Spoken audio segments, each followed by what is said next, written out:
Oui, quand vous parliez des événements indésirables, de cette fiche d'événements indésirables, je me suis demandé si, mais c'est vraiment une question naïve, hein, si justement la vision du futur aujourd'hui ne risque pas de se porter uniquement sur les conséquences du soin ou du non-soin, c'est-à-dire du fait de soigner ou au contraire de ne pas soigner, en oubliant peut-être les finalités ou les valeurs véhiculées dans le soin. Autrement dit, est-ce qu'on ne passe pas à côté, par exemple, dans le service dont vous parliez, de la souffrance vécue par Marion?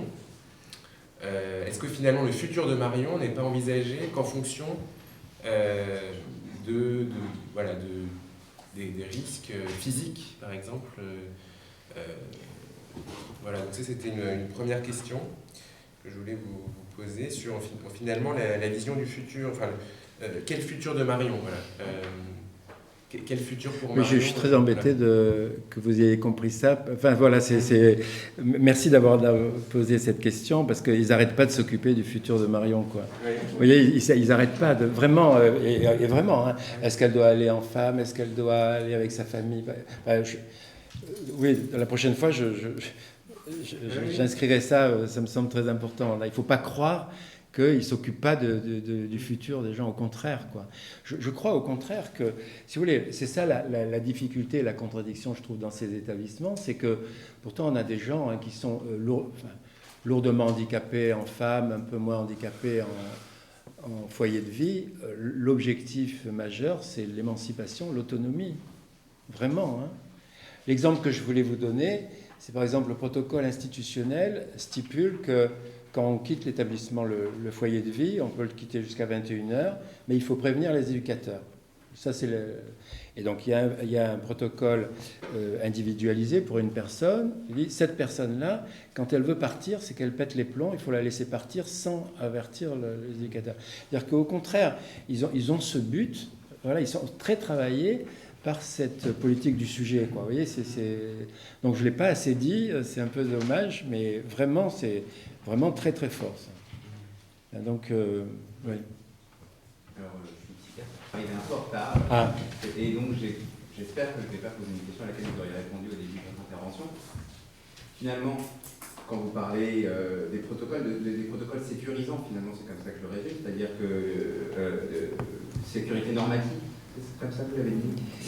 Non, c'est pas tout à fait là. Vous préciserez, en tout cas, de la fonction qu'auraient les standards, les protocoles, les normes, pour sécuriser les équipes, pour sécuriser les pratiques. On se rend compte que ça échoue très souvent, que ça échoue la plupart du temps. Et pour reprendre Winnicott, à un moment, toujours un peu périlleux de faire le parallèle entre le sujet et une population ou une équipe, la psychothérapie institutionnelle, c'est un peu cassé la gueule là-dessus quelquefois, mais on peut dire quand même que chez le sujet qui va en évoluant, à un moment, le cadre qu'il sécurise et qui lui permet de grandir, de tisser des relations, d'être bien, pour faire simple, il faut qu'il internalise le cadre. C'est-à-dire qu'il faut plus que la sécurité soit extérieure à lui, il faut, via l'objet conditionnel, je n'ai pas le temps de la refaire, vous connaissez sans doute, il faut que ce cadre soit internalisé. Et je pense que on souffre beaucoup, je suis un clinicien, je m'occupe d'une équipe, et je me rends compte que plus on multiplie les codes, les protocoles et les choses qui sont censées nous sécuriser, qui sont censées décrire une espèce de néo-réalité, tout ce qui pourrait nous arriver est déjà écrit à l'avance, existe quelque part, plus on multiplie cet effort-là, et moins on valide l'importance de la relation, de l'effort clinique, de l'expérience, et quelque chose qui serait peut-être un peu simple d'appeler la subjectivité, mais qui est un peu invalidé maintenant, à laquelle on ne fait pas tellement confiance. Voilà. Précisément dans ces établissements, ils essayent de tenir les deux. Ils essayent de tenir les deux.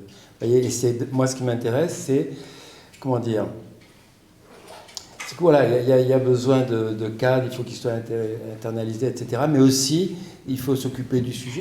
Et si vous voulez, tous les protocoles institutionnels, il vise justement à essayer de défaire les protocoles. Les protocoles individualisés visent à défaire les protocoles institutionnels. Donc vous voyez bien qu'on essaye de se rapprocher le plus possible donc, de l'individu, de sa situation, de sa subjectivité, mais pas tout à fait. Enfin, vous voyez, mais pas complètement. Donc on est dans cet entre-deux. Et moi, ce qui m'intéresse, c'est, si vous voulez, parce qu'on est ici, c'est est-ce qu'il peut y avoir une éthique de l'entre-deux, vous voyez?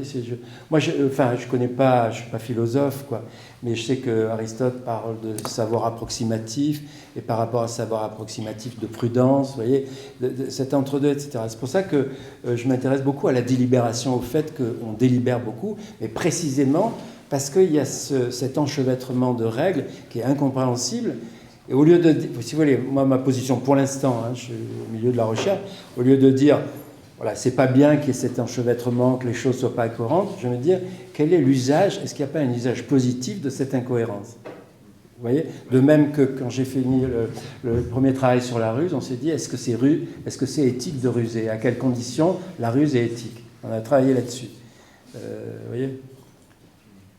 Oui, moi, je suis psychologue clinicienne, j'ai travaillé en EHPAD. Et ce que vous disiez, je trouve intéressant sur à un moment donné cette crise de confiance ou qu'est-ce qu'on fait entre, notamment dans les troubles du comportement, la violence, la mise en danger de la personne par rapport à elle-même ou par rapport aux autres.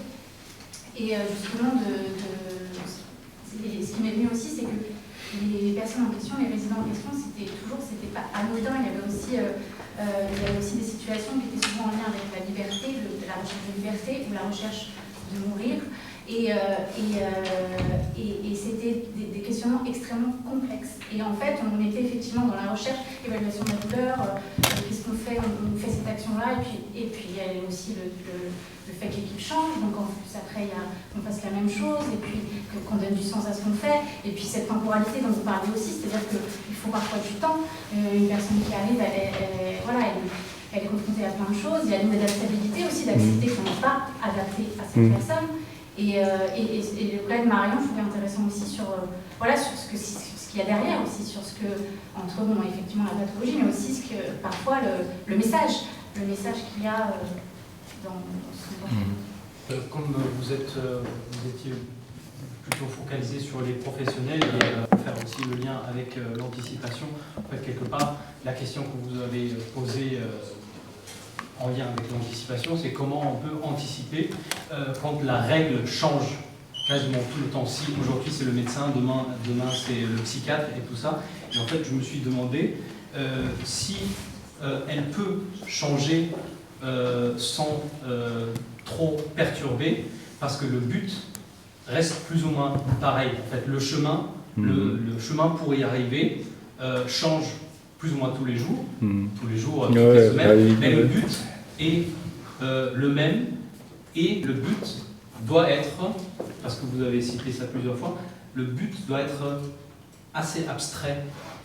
Anticipation, émancipation, autonomie, le bien de la personne. En fait, finalement, ça veut dire beaucoup de choses et rien. Et c'est pour ça que cette confusion des règles peut maintenir l'ordre dans ces établissements. C'est très important de voir l'importance des droits fondamentaux qui sont affirmés sans cesse, quoi. Mais sans qu'on sache très bien ce que ça signifie, quoi. Même il y a des débats. La dignité, moi j'ai en tête ce débat, oui, sur la cigarette. Est-ce que, en conditionnant la cigarette par l'alimentation, est-ce qu'on respecte la personne? Certains disent non, parce qu'on ne respecte pas sa liberté. D'autres disent oui, mais il y a des problèmes nutritionnels, quand même, il faut que ça nourrisse. Voilà. Mais moi, là pour l'instant, ce que je me dis, c'est que cette règle abstraite qui ne s'applique pas permet de délibérer. Alors moi, il y a une question là vraiment, moi, que je trouve redoutable, c'est les situations extrêmes. Parce que là, moi, je ne suis pas dans des situations extrêmes. Quid de la délibération quand au bout il y a la mort, quoi? Vous voyez, autant on peut dire Marion, oui, il faut la libérer, il faut qu'on change le protocole, etc. Et si Marion, elle meurt dans sa chambre, moi je serais mal. Enfin, vous voyez, en tant que chercheur, en racontant que la délibération c'est bien, la reprise de l'action, vous voyez, j'ai cette solution. Je suis très embarrassé là, très embarrassé. Je sais pas. Léo, très rapidement, je vous remercie pour votre intervention. Finalement, à cette opposition peut-être Vous allez essayer de dépasser entre d'un côté les normes, les règles, etc., les prescriptions institutionnelles, et de l'autre côté les pratiques en fait, qui sont faites. Je pense que précisément il y a besoin, comme vous l'avez dit, d'un espace intermédiaire entre les deux. Et cet espace intermédiaire, il me semble que c'est le rôle de l'éthique. Vous n'avez pas utilisé ce terme, vous avez Le rôle de l'éthique. de l'éthique en établissement. Vous parlez d'éthique de l'entre-deux, mais je pense que ce n'est pas l'éthique de l'entre-deux, c'est l'éthique tout simplement, qui a pour rôle précisément d'essayer d'être cet espace intermédiaire entre la norme et la pratique, pour questionner ce que Paul nous disait, les fins et les valeurs. Parce qu'effectivement, c'est ça qui est important. Pour redonner du sens à la pratique, tout comme redonner des fins à la norme, il faut qu'on trouve un espace de discussion. Et il me semble que c'est l'espace justement de ces comités ou de ces lieux de délibération éthique qui sont en train de se... je vous interromps, mais pour vous poser une question. Moi j'ai l'impression ils n'ont pas de comité éthique. J'ai l'impression que l'éthique, elle est au fil de l'eau, quoi. Voilà. Vous voyez, Alors, vous êtes d'accord? Je suis d'accord, oui et non. Ah bon. Il me semble que l'éthique qui est trop prise dans les pratiques, eh ben, elle est soumise aux déterminations de la pratique. C'est-à-dire qu'elle est elle colle trop en quelque sorte aux ruses, aux arrangements, etc. Tout comme l'éthique confinée dans un comité d'éthique colle trop à l'institution, aux normes et aux règlements. Et donc, précisément, entre une éthique confinée et une éthique trop impliquée, il faut trouver l'intermédiaire qui serait une éthique de la délibération. Et vous l'avez trouvé parce que moi, de ce que j'ai vu de comité éthique... Oui, non, mais parce que je trouve que dans l'éthique, on arrive à résoudre les problèmes. Non, vous voyez, justement à cause de l'abstraction. Là où on n'y arrive, vous voyez, là où on n'y arrive pas, c'est dans la pratique, quoi. Je sais pas si, c'est une question que je me pose, quoi. C'est